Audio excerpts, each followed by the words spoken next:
présenter, tu es styliste française, basée à Genève. Exactement. Et donc j'ai une marque, j'ai lancé mon accessoire à chaussures qui s'appelle Pimp Up et qui transforme n'importe quelle chaussure féminine en cuissarde. Donc en fait on rajoute ça sur n'importe quelle paire de chaussures, que ce soit des chaussures plates, à talons, des boots, Des baskets notamment. des baskets également. Et on compose ces looks, on transforme toutes ces chaussures. Reviens un petit peu sur ton parcours en tant que femme, chef d'entreprise, peut-être ancienne mannequin avant d'arriver dans la mode. Oui, exactement. En fait, c'est ça. J'ai commencé le mannequinat en faisant des concours de beauté, mais aussi parce que je voulais pouvoir placer mes robes et me faire un petit réseau autour de la mode. Donc j'ai commencé par les concours de beauté. Ensuite, j'ai créé mon premier atelier. En France Exactement, en France, avec mon blog où je crée des robes sur mesure pour des événements. Et puis un jour, j'ai voulu m'acheter une paire de cuissardes. Et en cherchant un petit peu dans les magasins, impossible de trouver quelque chose. Donc du coup, j'ai repensé aux guêtres des années 2000 et ces sortes d'écharpes pour pieds qu'on mettait au-dessus de nos chaussures. Je me suis dit, mais il y a forcément un designer qui a dû créer ça, mais avec la qualité d'une chaussure et le style d'un vêtement. Parce qu'en fait, quand on essaie de s'acheter une paire de cuissardes, on rencontre toutes le même problème. Soit alors on est trop fine, on est trop pulpeuse, trop sportive, c'est le pied qui passe pas, ou alors c'est le mollet. Et moi, pour ma part, je fais 1m80, donc la cuissarde m'arrivait en dessous du genou. Donc je me suis dit, si tout le monde rencontre le problème, il y a quelque chose à faire. Et c'est de là que l'idée de Pimp Up est née. C'est vrai que quand on porte la cuissarde aussi, parfois ça peut tomber, ça peut glisser. Exact. Donc, toi, tu as trouvé une petite astuce. Pour pouvoir s'adapter à toutes les morphologies des femmes, parce que toutes les jambes des femmes sont totalement différentes. Déjà, on a développé des tailles, donc S, M, L et Special Tall pour les filles qui sont grandes. Et surtout, on a mis un anti-slip system, donc il y a quelque chose à l'intérieur de l'accessoire qui empêche la cuissarde de glisser. Comment décrirais-tu ton univers artistique qui s'articule autour bien sûr de la chaussure pour ensuite aller vers le vêtement aussi sur mesure? Exact. Alors je dirais que j'adore toujours créer des univers et créer des attitudes parce que c'est vrai que quand on porte un vêtement, en fait, on exprime quelque chose de notre personnalité parce que quand on n'est pas très bien, on va s'habiller tout en noir, on va marcher plus recroquevillé, tandis que quand on met de la couleur, ça va aussi avec notre énergie et notre mood. Donc moi, j'aime vraiment mélanger ce côté élégant et underground et surtout exprimer des messages. Donc la marque, c'est vraiment Pimp Up, mais pour pouvoir le présenter lors d'événements ou pour des clients privés, je crée aussi des tenues qui les accompagnent, qui sont faites sur mesure et qui justement sont que sur demande. Tout comme là, pour le Festival de Cannes, j'ai créé 7 robes et un costume pour pouvoir présenter mon accessoire, la collection d'été, sur les marchés de Cannes. Une marque qui s'adresse aussi bien aux hommes qu'aux femmes, comme tu parles de costumes. Alors, pas encore aux hommes. C'est vrai que moi, j'adore les costumes oversize, customisés.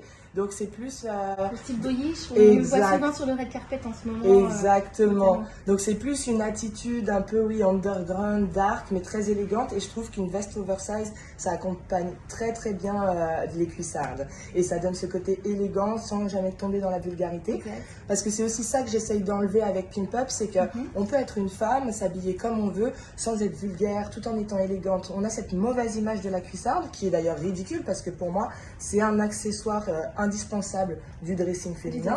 Parce que quand on dit cuissarde, on pense à Pretty Woman, ou on pense un peu... Alors que non, on peut porter des cuissardes, être très élégante et ultra stylée. Pimp Up, ça fait penser un peu à l'émission Pimp My Ride. Ah, je suis trop contente que tu parles de ça, parce que c'est pour ça que j'ai appelé Pimp Up comme cela. Quand j'étais jeune, je regardais Pimp My Ride avec Exhibit, où ils prenaient des voitures et ils en faisaient quelque chose d'incroyable. Et donc là, c'est un petit peu pareil. On prend sa jambe et on la pimpe, on en fait quelque chose de magique, on transforme toutes ses chaussures. Et j'aimerais vraiment que quand une femme porte mon accessoire, elle puisse avoir confiance, que ça balaye les préjugés et qu'elle comprenne qu'elle peut déplacer les montagnes. Parce que moi, j'ai mis tout mon cœur et toute mon énergie. Et donc, plus qu'un accessoire, c'est un lifestyle, c'est une philosophie de vie. En fait, si vous croisez quelqu'un qui porte des Pimp Up dans la rue, attention, cette femme est en train de construire son empire. C'est une femme qui construit son propre monde et qui n'a pas peur, qui s'assume. C'est vraiment la philosophie de Pimp Up.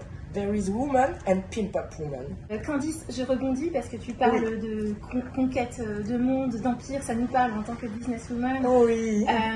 Et que penses-tu justement des NFT où on développe des marques, des tenues pour nos avatars? Exact. Et c'est vrai que c'est l'avenir. Et on n'a pas de... Le métavers. Exactement.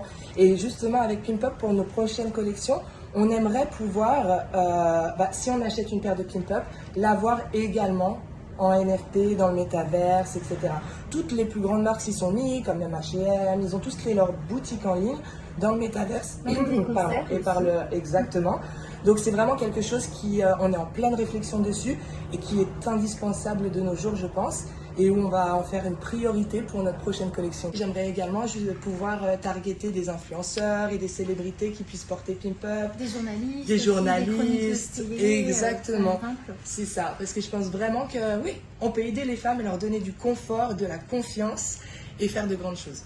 Rejoignez justement le mouvement Pimp Up avec Candy Smith, femme à suivre. Pimp Up Your Life. Enfant, ado, quel styliste t'inspirait pour arriver jusqu'à cette carrière? Oui, alors je dirais que vraiment le numéro 1 de chez numéro 1, ça a toujours été Jean-Paul Gaultier.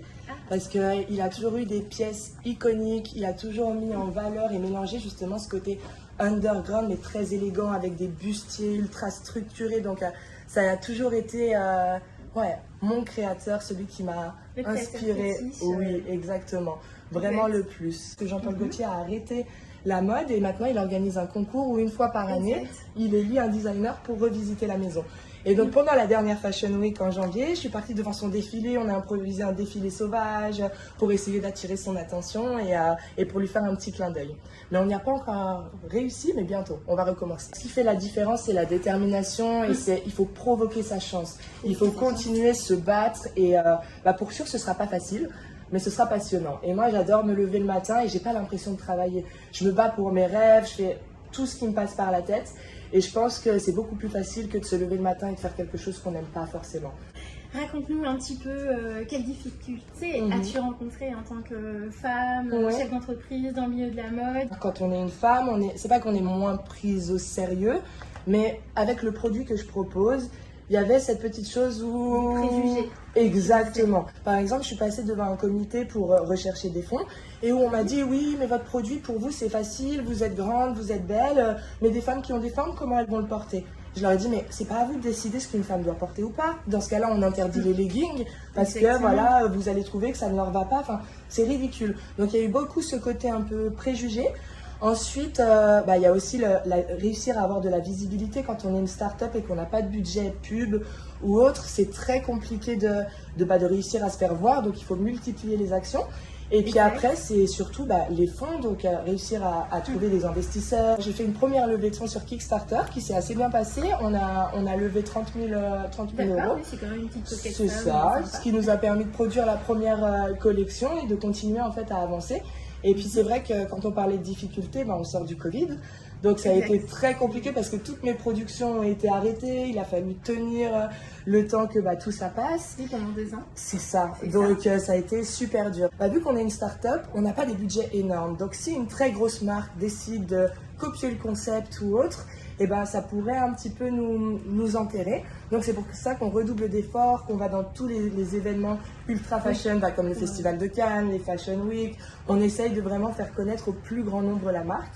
Et j'aimerais justement, quand on parlait de 2023, réussir à faire des collaborations avec des grosses marques. L'union fait la force et qu'il y a de la place pour tout le monde. Et qu'on pourrait faire des choses assez incroyables. J'ai dessiné un accessoire pour Adidas, j'ai dessiné des choses comme ça. Donc, si vous m'entendez, on est là et on adore les collaborations. Et à contrario, les plus belles victoires dont tu es fière? Là, rien que déjà au Festival de Cannes, d'avoir réussi à prévoir toutes ces tenues J'ai placé sur beaucoup d'influenceurs et TikTokers. D'ailleurs, Par exemple, as-tu quelques noms Oui, alors j'ai placé des robes et des pimp-ups sur Mayari, qui est une TikTokeuse qui cartonne aussi sur Instagram. Également sur Agathe Essen, qui est aussi une TikTokeuse qui a monté 2 fois avec 2 robes différentes.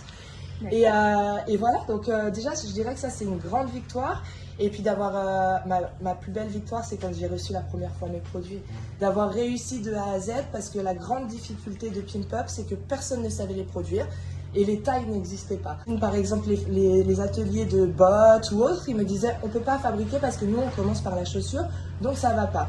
Le vêtement, on me disait oui, mais nous, on ne sait pas, il faut des machines spéciales pour faire la forme des jambes. Donc en fait, c'était toujours le chat qui se mordait la queue. Et ça a été un combat de de réussir à produire et à développer et à trouver les bonnes mesures pour pouvoir s'adapter à toutes les jambes.